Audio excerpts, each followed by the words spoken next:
Hello students, आज हम लोग आइडियल और रियल गैस के कुछ रिलेशंस को समझेंगे और उसके डेविएशन को देखेंगे कि अगर टेम्परेचर या प्रेशर में कुछ चेंज आता है तो वो आपका जो ग्राफ बनते हैं, या फिर आप ग्राफ को ऐसे समझ सकते हैं कि प्रेशर या वॉल्यूम का जो ग्राफ बन रहा है ये कैसे बनेगा, या फिर वॉल्यूम या टेम्परेचर का जो ग्राफ बन रहा है उस पे जो आइडियल गैस है और जो रियल गैस है उस पे क्या चेंज दिखाई देगा आपको यूजिंग द ग्राफ। तो आइडियल गैस और जो रियल गैस होते हैं वो दोनों अलग अलग है। मतलब आइडियल गैस क्या है, एक कंसेप्ट है।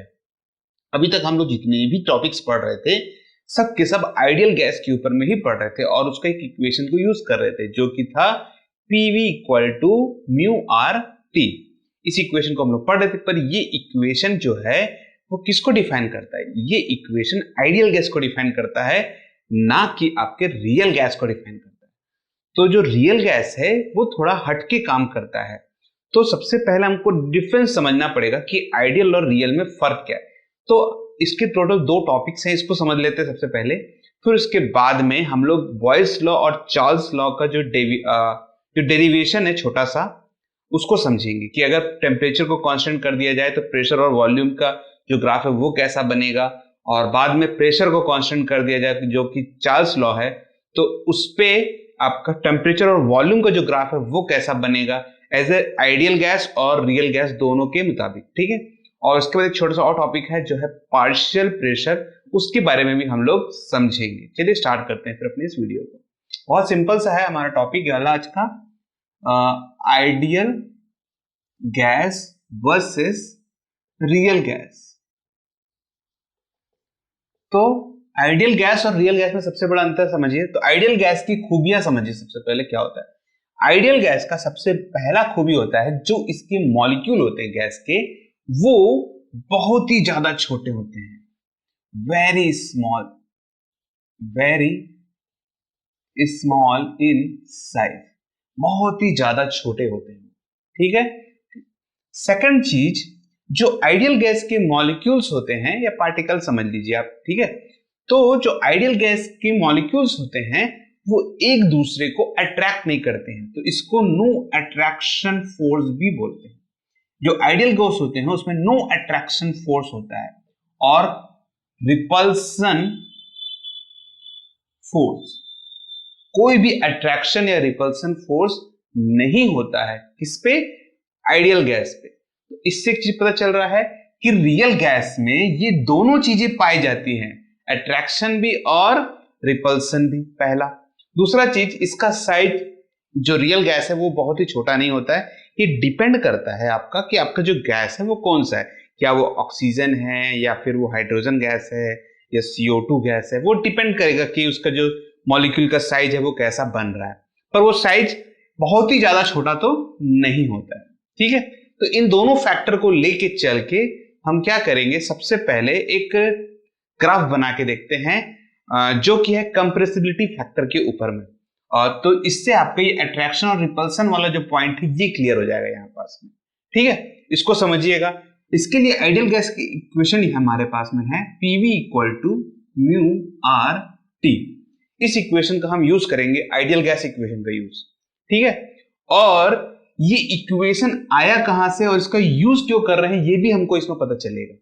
तो देखिए क्या होता है, PV, इसमें से म्यू टी को आप नीचे ले आइए, ठीक है, और ये R को यही रह सकते हैं। इसके साथ में एक और पॉइंट जुड़ता है, अगर आप R को भी यहां ले आएंगे बाय चांस, तो यहां पास में एक वैल्यू आता है जिसको हम Z बोलते हैं।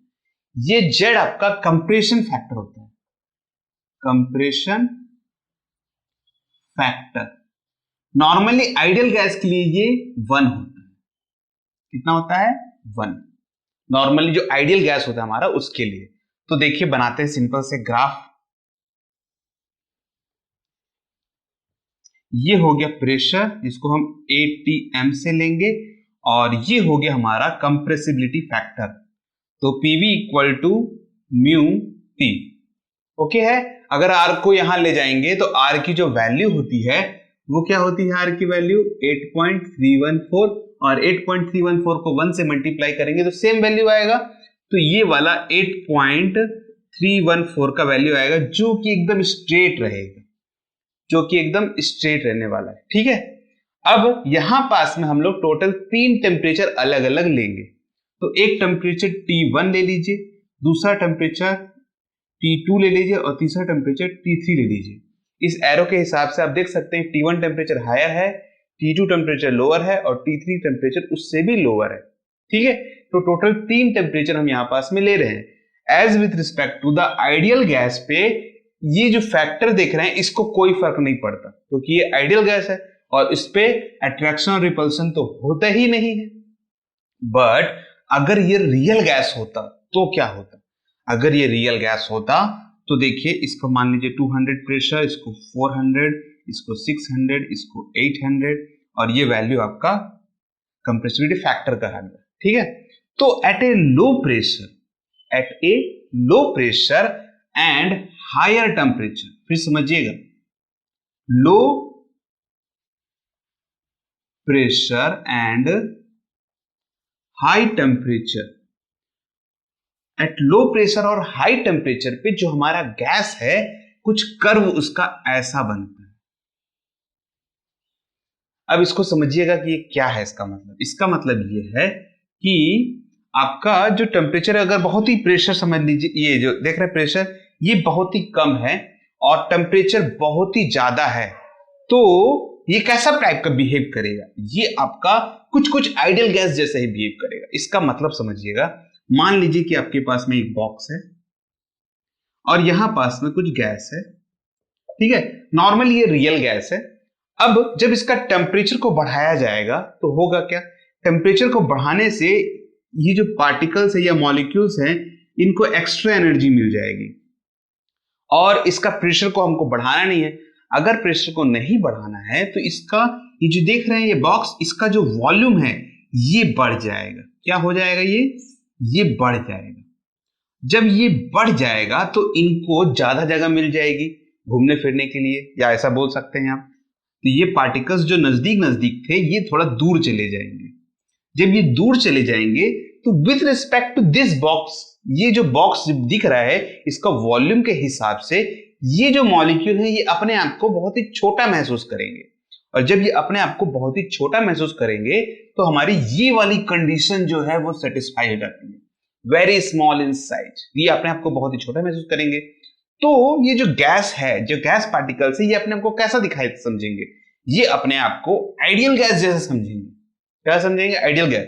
तो इनके बीच में कुछ हल्का सा डेविएशन आता है। डेविएशन वर्ड आपने पहले भी सुना होगा, ये वर्ड आपने प्रिज्म के टॉपिक पे पढ़ा है। जब आपको देखिए इस टाइप से रहता था, इधर से लाइट जा रही है और ये डेविएट इधर जा रहा था, जाना इधर, तो ये डेविएशन एंगल मिलता था हमको। प्रिज्म में 10th में आपने इसको पहली बार सुना होगा। तो वही चीज है। तो डेविएशन मतलब कि अपनी जगह से शिफ्ट हो जाना। जाना था इसको इधर, पर ये इधर से शिफ्ट हो गया नीचे और ये फिर गया ऊपर। अब यहां दो चीज देखिएगा, पहला हमारा ये सेटिस्फाई हो चुका है। अब दो चीजें हैं यहां पास में कि रियल गैस जो होता है उस पर अट्रैक्शन और रिपल्सन होता है। अभी समझिएगा इसको। जब इसका प्रेशर बहुत ही कम है, जब इसका प्रेशर बहुत ही कम है, 200 पे रखेंगे इसको प्रेशर को, इसका प्रेशर कम है। प्रेशर कम होने के कारण, प्रेशर कम होने के कारण ये पार्टिकल, इस पार्टिकल को बहुत ही कम प्रेशर है इनके पास में, तो ये एक दूसरे को अट्रैक्ट करते हैं। क्या करते हैं? अट्रैक्ट करते हैं, ठीक है।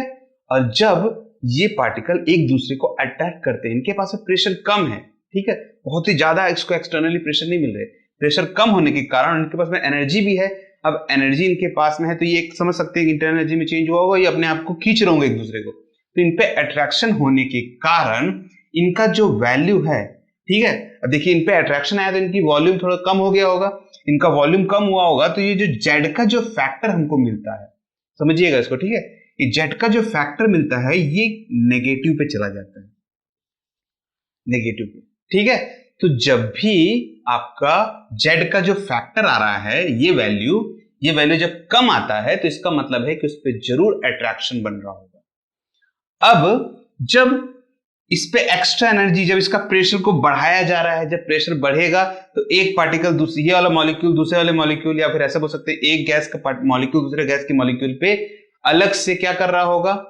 एक्सटर्नल प्रेशर बढ़ रहा है यहाँ पास में से और एनर्जी तो इसको मिल ही रही है, टेम्परेचर भी चेंज आ रहा है, तो ये धीरे धीरे धीरे धीरे ये इस लाइन को क्रॉस कर देगा। मतलब जो बॉर्डर लाइन है इसको क्या करेगा, वो क्रॉस कर देगा और ये ऊपर चला जाएगा। मतलब कि इस पॉइंट पे वो रिपल्सन करना चालू कर दिया है। पहले तो कंप्रेस करते करते करते एक लिमिट के क्रॉस होने के बाद वो उसको रिपल करना चालू कर देगा और जो हमारा कंप्रेसिबिलिटी फैक्टर है वो पॉजिटिव पे चला जाएगा और इसको हम बोलते हैं रिपल्सन। कंप्रेसिबिलिटी फैक्टर अगर नेगेटिव में चला जाए तो अट्रैक्शन और अगर रिपल्सन होने लग जाए तो पॉजिटिव, ठीक है, या फिर पॉजिटिव बन जाए तो उसका मतलब है रिपल्सन। ओके है, ठीक है। तो ये हायर टेम्परेचर और लोअर प्रेशर पे वर्क करता है। तो टेम्परेचर बहुत ज्यादा है तब ये जो डेविएशन है ये काफी कम रहता है। उसके बाद अगर टेम्परेचर को कम कर दिया जाए तो ये जो डेविएशन है ये आपको थोड़ा ज्यादा मिलता है। तो मतलब कि ये आइडियल गैस जैसा बिहेव थोड़ा कम कर रहा है और अगर टेम्परेचर को डाउन कर दिया जाए तो ये थोड़ा और कम कर रहा है। मतलब बहुत ही ज्यादा डेविएशन देखिए इसको मिल गया, मतलब कि ये आइडियल गैस जैसा बिहेव ही नहीं कर रहा है, ऐसा भी आप समझ सकते हैं। या फिर आइडियल गैस की बिहेवियर के नजदीक नहीं है बल्कि काफी दूर जाते जा रहा है। तो जैसे जैसे टेम्परेचर कम होते जाएगा वैसे वैसे इसका जो बिहेवियर है वो दूर होते जाएगा आइडियल गैस के मुकाबले, समझ रहे हैं। और जैसे जैसे इसका टेम्परेचर हाई होते जाएगा वैसे वैसे ये नजदीक होते जाएगा। मान लीजिए कि एक और टेम्परेचर आ गया यहाँ पास में T0 जो कि T1 से भी हायर है, तो क्या होगा, ये थोड़ा और ऐसे चला जाएगा कर्व। मतलब जैसे जैसे टेम्परेचर इंक्रीज होता जाएगा वैसे वैसे ये पार्टिकल अपने आप को छोटा महसूस करने लग जाएगा। जैसे जैसे छोटा महसूस करने लग जाएगा वैसे वैसे अट्रैक्शन और रिपल्सन उस पर टोटली खत्म होते जाएगा और ये एक आइडियल गैस जैसे बिहेव करने लग जाएगा, समझ सकते हैं। और जैसे जैसे टेम्परेचर डाउन होते जाएगा, जैसे जैसे टेम्परेचर डाउन होते जा रहा है तो इसका प्रेशर भी कम है, तो ये अपने आप में अट्रैक्शन और रिपल्सन थोड़ा बहुत महसूस करेंगे और ये एक रियल गैस जैसे बिहेव करना चालू कर देंगे। ओके है, ठीक है। तो ये बात आपको समझ में आ रही होगी कि आइडियल और रियल गैस क्या होता है और ये भी आपको समझ में आ रहा होगा कंप्रेसिबिलिटी फैक्टर के ऊपर में भी आपको। ओके है, ठीक है। अब देखते हैं according to the Boyle's law और चार्ल्स लॉ के मुताबिक ये जो रियल गैस और आइडियल गैस है वो कैसे बिहेव करता है। ओके है, ठीक। तो देखिए ये बेसिकली आपका कोई लिखने वाला चीजें नहीं है, ये बेसिकली समझने वाली चीजें। एक बार आपको समझ में आ गया तो इस पे और कुछ भी नहीं बचता है। बहुत लोग बोलते हैं कि नोट्स सर दीजिए, नोट्स दे दीजिए। ये एक्चुअल में स्कूल में दिखाने के लिए एक अलग चीज हो जाता है कि हाँ हमको स्कूल में नोट्स दिखाना है तो नोट्स चलता रहता है। तो एक बात याद रखिए आप हमेशा कि आप किसी चीज को रट नहीं सकते। आप अब 11th स्टैंडर्ड में हैं, वैसे मैं आपको इसका नोट्स दूंगा पर इसका याद रखिएगा कि आप 11th स्टैंडर्ड में आप पहुंच चुके हैं, अब आपको अपने से लिखना आना चाहिए। एक बार आपको कंसेप्ट क्लियर हो गया तो आप आराम से इसको चीजों को लिख सकते हैं एकदम। एक पेज क्या आप 10 पेज लिख सकते हैं इसके ऊपर में और आपके मार्क्स भी बढ़ जाएंगे ऑटोमेटिकली। तो बस एक बार आपका कंसेप्ट जो है वो क्लियर होना चाहिए बस, और कुछ भी इंपॉर्टेंट नहीं है, मेन है आपका कंसेप्ट। ठीक है, तो ये टॉपिक आपको समझ में आ रहा होगा कि ये डेविएशन क्या है। इसी को बोलते हैं deviation of ideal gas equation. Okay है, तो आइडियल गैस इक्वेशन कहां से है आपको समझ में आ रहा है, जब आपका बहुत ही ज्यादा टेम्परेचर और लो प्रेशर किया जाए तो जो गैस है वो एक आइडियल गैस जैसे, मतलब उसकी जो फैक्टर्स हैं कंप्रेशन और रिपल्सन वाले वो आपका नेग्लेज हो जाता है और जो पार्टिकल है, जो आपका मॉलिक्यूल है वो बहुत ही छोटा महसूस करने लग जाता है और वो एक आइडियल गैस जैसे बिहेव करता है। ओके है, ठीक। तो उस टाइम पे आपको ये वाला इक्वेशन काम आता है। ओके, ठीक है। तो अब बॉयल्स एंड चार्ल्स लॉ का दो ठो ग्राफ है उसको भी समझ लेते हैं, उसके बाद इस टॉपिक को क्लोज करेंगे। बहुत ज्यादा कुछ नहीं है अब, ठीक है, ठीक। तो चलिए देखते हैं बॉयल्स लॉ के हिसाब से क्या होता है। नॉर्मली इसके बारे में मैंने आपको बिहेवियर ऑफ गैस में बताया था कि क्या होता है, क्या करना है हमको, इसमें टेम्परेचर को कांस्टेंट रख देना है, मतलब फिक्स कर देना है। Temperature is fixed. तो टेम्परेचर को अगर फिक्स कर दिया जाए तो जो हमारा फॉर्मूला है PV equal to mu RT पे ये कांस्टेंट फिक्स कर दिया जाए, ये और ये दोनों तो फिक्स हैं। फिक्स का मतलब R is real gas constant and mu is the number of moles, तो नंबर ऑफ मोल्स को भी फिक्स कर दिया जाए। मतलब कि जो मास है मास ऑफ द मॉलिक्यूल्स जो भी हमारा कंटेनर के अंदर में रखा गया है वो फिक्स कर दिया गया है। जब ऐसा फिक्स हो जाए तो पीवी जो है वो कांस्टेंट वैल्यू ले लिया जाता है। तो इसका मतलब है P इज, या फिर इन सभी को जोड़ दिया जाए तो P is inversely proportional to the V है। ठीक है, ठीक है। अब इसके ऊपर में एक छोटा सा ग्राफ बनाया जाता है, देखते हैं कैसे काम करता है ये। देखिएगा, ये आपका हो गया वॉल्यूम के लिए और ये हो गया आपका प्रेशर के लिए। ठीक है, एनसीईआरटी की बुक के हिसाब से ये प्रेशर आपका P जो है वो 22 atm के आसपास रखा गया है और इसका शायद नियर अबाउट 0.09 लीटर के आसपास में रखा गया है। ठीक है, एक बार करेक्ट कर लीजिएगा, ऊपर नीचे हो सकता है। पॉइंट ये है कि कैसे वर्क करता है। अगर ये एक आइडियल गैस होता, अगर ये एक आइडियल गैस होता तो जो हमारा कर्व है कुछ ऐसा बनता, इस टाइप से हमारा कर्व बनता, डॉटेड लाइन से इसको डिनोट किया गया। ये हमारा आइडियल गैस है। बट हम अगर इस पे एक रियल गैस यूज करते हैं तो कैसे बिहेव करता? अगर हम इस पे एक रियल गैस यूज करते हैं, ओरिजिनल जो हमारा गैस है, तो कुछ उसका कर्व ऐसा बनता, ये पास में बाद में नजदीक हो जाता है, इस टाइप से कुछ दिखाई देता। ठीक है, अब इस पे ये फैक्टर्स जो ये चेंज आ रहा है इसका मतलब समझिएगा थोड़ा सा। ये तो हमारा आइडियल गैस हो गया और ये हमारा रियल गैस हो गया। ठीक है, इसका टेम्परेचर आप मान लीजिए T1 टेम्परेचर पे ये है। ठीक है, ये आपका T1 टेम्परेचर के लिए लिया गया है। अब होता क्या है, देखिए प्रेशर और ये दोनों एक दूसरे के अपोजिट में है, तो ये आपका वॉल्यूम के लिए ले लिया गया है और ये आपका प्रेशर के लिए ले लिया गया है। अब जैसे देखिए, अगर वॉल्यूम बढ़ेगा, ये बढ़ेगा तो प्रेशर डिक्रीज होगा। देखिए वॉल्यूम इंक्रीज हो रहा है, प्रेशर डिक्रीज हो रहा है। फिर से सिंपल सा, वॉल्यूम इंक्रीज, प्रेशर डिक्रीज। देखिए अगर ये वॉल्यूम इस पोजीशन पे है तो प्रेशर क्या है, कम है। अगर वॉल्यूम इस पोजीशन पे है तो प्रेशर क्या है, ज्यादा है। तो ये ग्राफ तो ओके आइडियल के हिसाब से। अब इसको रियल गैस में देखते हैं कैसे वर्क करता है।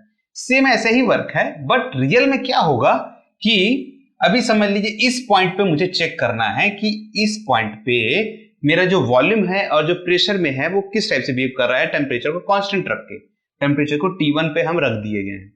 उस पे क्या हुआ कि इस टाइम पे इसका जो ये वॉल्यूम है इस पोजीशन पे और ये जो प्रेशर है इस पॉइंट पे आ रहा है।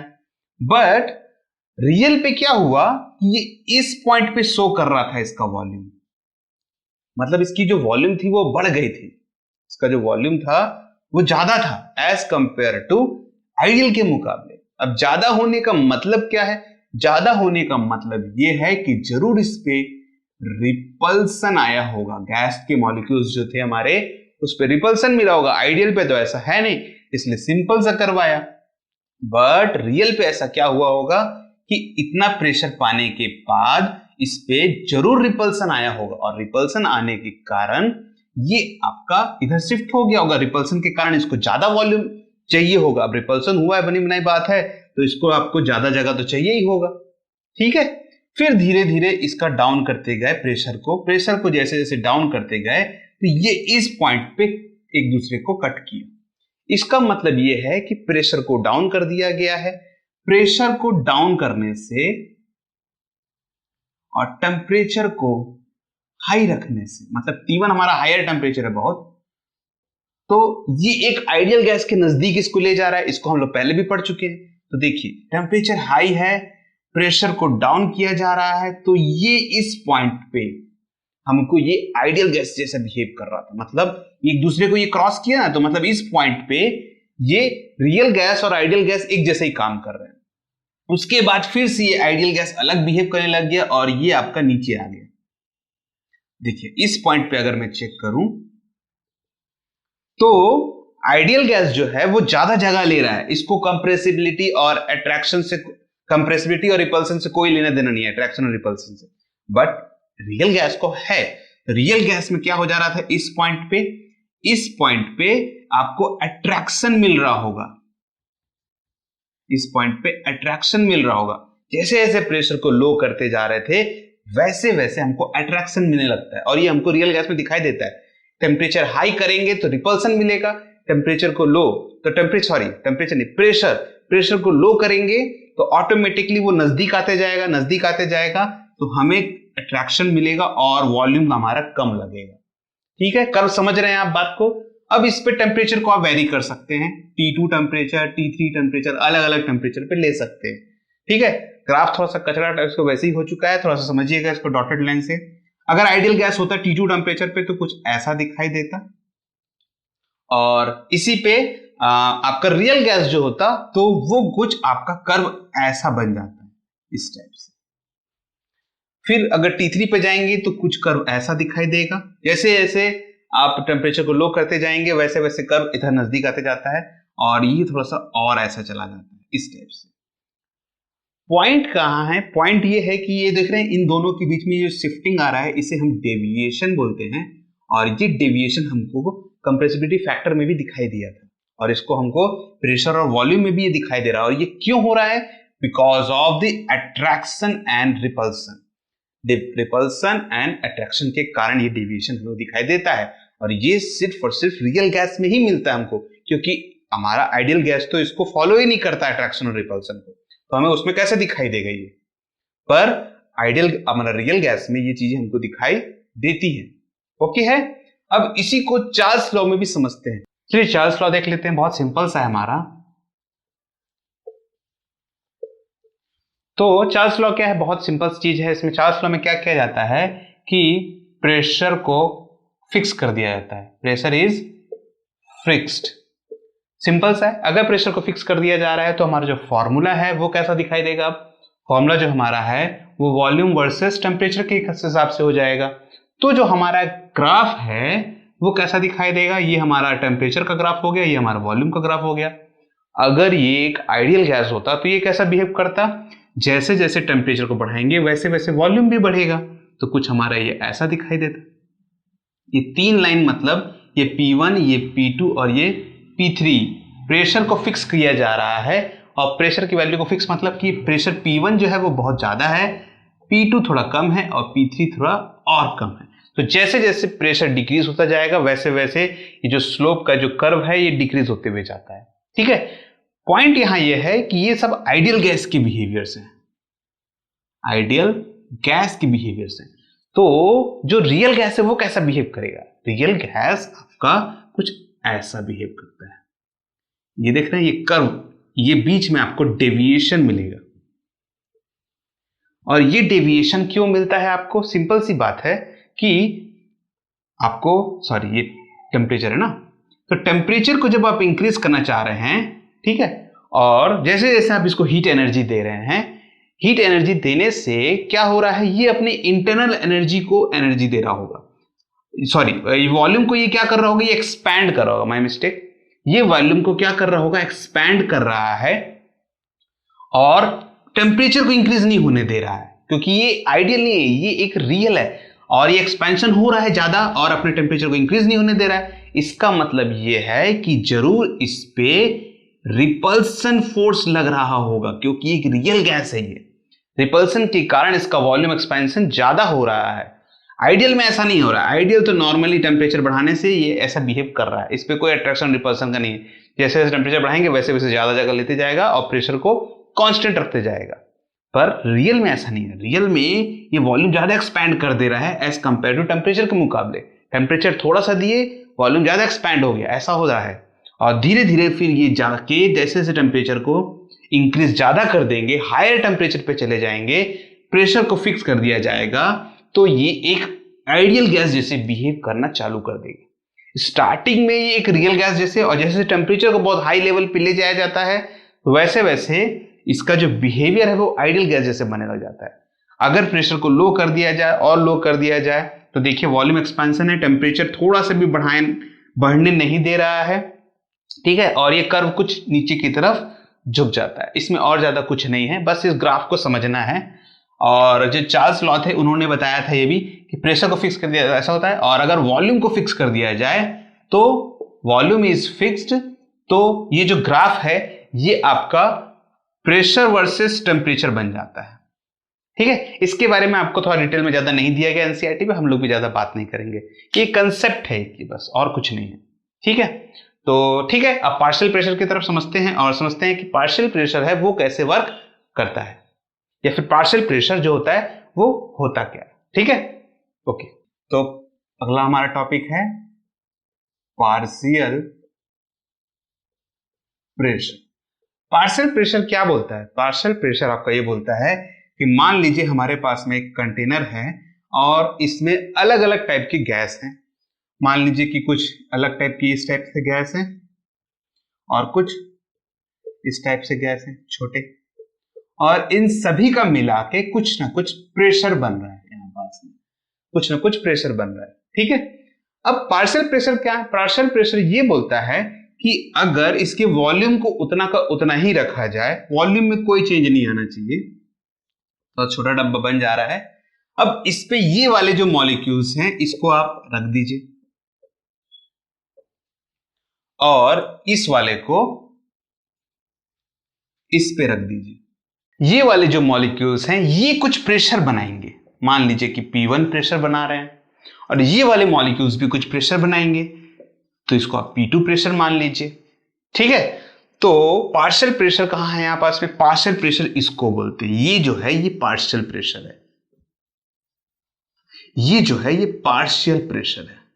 तो पार्शियल प्रेशर क्या बोलता है कि ये टोटल मिलके जितना भी प्रेशर बनाएंगे, ये टोटल मिलके जितना भी प्रेशर बनाएंगे, ये प्रेशर P जो है, ये प्रेशर, इस प्रेशर और इस पार्शियल प्रेशर, फिर समझिएगा, इसके पार्शियल और इसके पार्शियल प्रेशर के सम के बराबर होगा। ठीक है, बहुत सिंपल सा है। इसको अगर मैं एक इक्वेशन के फॉर्म में लिखूं तो कैसे लिख सकता हूं? P इक्वल टू वॉल्यूम को कांस्टेंट रख दिए तो वॉल्यूम को हटा दीजिए, डायरेक्टली प्रोपोर्शनल लगा दीजिए। इसमें नंबर ऑफ मोल्स मतलब μ1, R और T को आप कांस्टेंट मान सकते हैं आपस में। सेम इस पे भी P2 के लिए वॉल्यूम को कांस्टेंट रख दीजिए तो μ2 RT। ओके है, तो इसको आप इस तरीके से लिख सकते हैं। तो अगर आप इसको इक्वेशन के फॉर्म में लिखना चाहते हैं तो इसको आप ऐसे लिख सकते हैं μ1 RT प्लस μ2 RT। इसको फिर RT को आप कॉमन निकाले तो μ1 plus μ2 up to something RT। इस फॉर्म में भी इसको लिखा जाता है। बहुत लोग इसको सिंपल फॉर्म में भी लिख देते हैं, बहुत लोग इसकी वैल्यूज को पुट करके इस फॉर्म में भी लिख देते हैं। ठीक है, जैसा आपको सही लगे। मतलब मेन है कि क्वेश्चन के ऊपर में डिपेंड करते हैं सारे के सारे ये जो इक्वेशन है, और ये इक्वेशन का कोई वो नहीं होता है, एक फिक्स नहीं होता कि बस यही इक्वेशन है इसको रट लीजिए और आपका काम हो जाएगा, ऐसा नहीं होता। ये क्वेश्चन के हिसाब से चेंज होते रहते हैं। तो ये आपको ऊपर डिपेंड करता है कि आपका जो कंसेप्ट है वो कितना क्लियर है, उसके बेसिस पे आप डेरिवेशंस को और इक्वेशंस को बना सकते हैं। मैं हमेशा बोलता हूं कि कोई भी इक्वेशन फिक्स नहीं है, आपको हमेशा अपना दिमाग लगाना है और डेरिवेशंस और जो इक्वेशन है उसे अपने हिसाब से क्रिएट करना आपको आना चाहिए। ये बहुत ही ज़्यादा जरूरी है। ठीक है, अब आप 10th स्टैंडर्ड में नहीं रह गए या 9th स्टैंडर्ड में नहीं रह गए हैं कि आप किसी चीज़ को रटें। मैं देखा हूँ ऐसा कि बहुत लोग क्या करते हैं, इतना इक्वेशन है इसको रट लेते हैं और फिर डायरेक्ट जो वैल्यूज आएगा उसको पुट कर देंगे, हमारा आंसर निकल आएगा। अब 11th स्टैंडर्ड में है तो आपको अपने से भी कुछ कुछ चीज़ें बनानी आनी चाहिए, अपना दिमाग भी यहाँ पास में लगाना है। पार्शियल प्रेशर ओके है, इसको अलग अलग करने से इनका सम जो होगा वो एक कंप्लीट इसके बराबर होगा। ठीक है, और ये पार्शियल है। एक चीज का याद रखिएगा, बहुत लोगों के दिमाग में ये आता होगा कि ये इनका प्रेशर देखिए, ये ऐसे मूव कर रहा है, ये ऐसे मूव कर रहा है, ये ऐसे मूव कर रहा है, और ये मूव करते करते टकराएगा तो फोर्स जनरेट होगा। फोर्स के कारण area, force upon area equal to pressure होता है, इसके हिसाब से भी होगा। अब इसके मॉलिक्यूल्स भी घूम रहे हैं तो इनके मॉलिक्यूल्स इनसे टकरा भी सकते हैं। ठीक है, ऐसा भी होता है, पर इनका जो एक एवरेज निकल के आता है वो एवरेज एक नॉर्मल प्रेशर के हिसाब से निकाला जाएगा। तो ये प्रेशर जो है एक एवरेज प्रेशर है। ठीक है, ऐसा नहीं कि एक पार्टिकल का प्रेशर है, वो पूरे सिस्टम का प्रेशर है। इस चीज का आपको ध्यान देना है। ठीक है, ठीक है, तो इस वीडियो को अब यहीं क्लोज करेंगे हम लोग। अगले वीडियो में एक दो क्वेश्चन बनाएंगे एनसीईआरटी के और थोड़ा चीजों को और अच्छे से समझेंगे, क्योंकि बिना क्वेश्चंस बनाए थोड़ा सा कंसेप्ट उतना अच्छे मजा नहीं आता है। तो एक दो क्वेश्चन भी हम लोग अगले वीडियो में बना के देखेंगे। इस वीडियो में अगर कोई आपको डाउट आता है इस टॉपिक पे कि आइडियल और रियल पे कोई प्रॉब्लम आ रहा है या कंप्रेसिबिलिटी पे आपको कुछ ऐसा लग रहा है कि ऐसा हो सकता है क्या, तो आप कमेंट सेक्शन में जरूर पूछ सकते हैं। बहुत लोग कमेंट सेक्शन में नहीं भी लिख पाते हैं, उतना अच्छे से डिस्क्राइब नहीं कर पाते हैं, तो आप क्वेश्चन लिख लीजिए, या आपको कहीं कुछ क्वेश्चन ऐसा दिखाई दे रहा है जो समझ में नहीं आ रहा है तो मेरे फेसबुक पेज पे भी आप उसको अपलोड कर सकते हैं उसका लिंक आपको इस वीडियो के डिस्क्रिप्शन में मिल जाएगा। फिलहाल में हमारे पास में और कोई ऐसा तरीका नहीं है जिससे हम लोग टॉक कर सकें और डाउट्स को पूछ सकें। तो मैंने एक पेज बनाया है FB पे, सिर्फ और सिर्फ वो डाउट के लिए ही रखा गया है। उस पर और कोई भी कंटेंट, कुछ भी ऐसा चीज आपको नहीं मिलेगा, ठीक है। सिर्फ उसको डाउट के लिए ही रखा गया, तो कोई भी डाउट आता है तो आप उस पर पूछ सकते हैं। ओके है, ठीक है। तो अगर ये वीडियो आपको पसंद आए तो लाइक और शेयर जरूर कर दीजिएगा, जिससे ज़्यादा लोग इसका बेनिफिट उठा पाएं। और हमारे चैनल पे आप नए हैं या फिर आप इस वीडियो को पहली बार देख रहे हैं और हमारा वीडियो आपको पसंद आया है तो सब्सक्राइब करना बिल्कुल भी ना भूलें। Thank you for joining this video. आपका दिन शुभ रहे।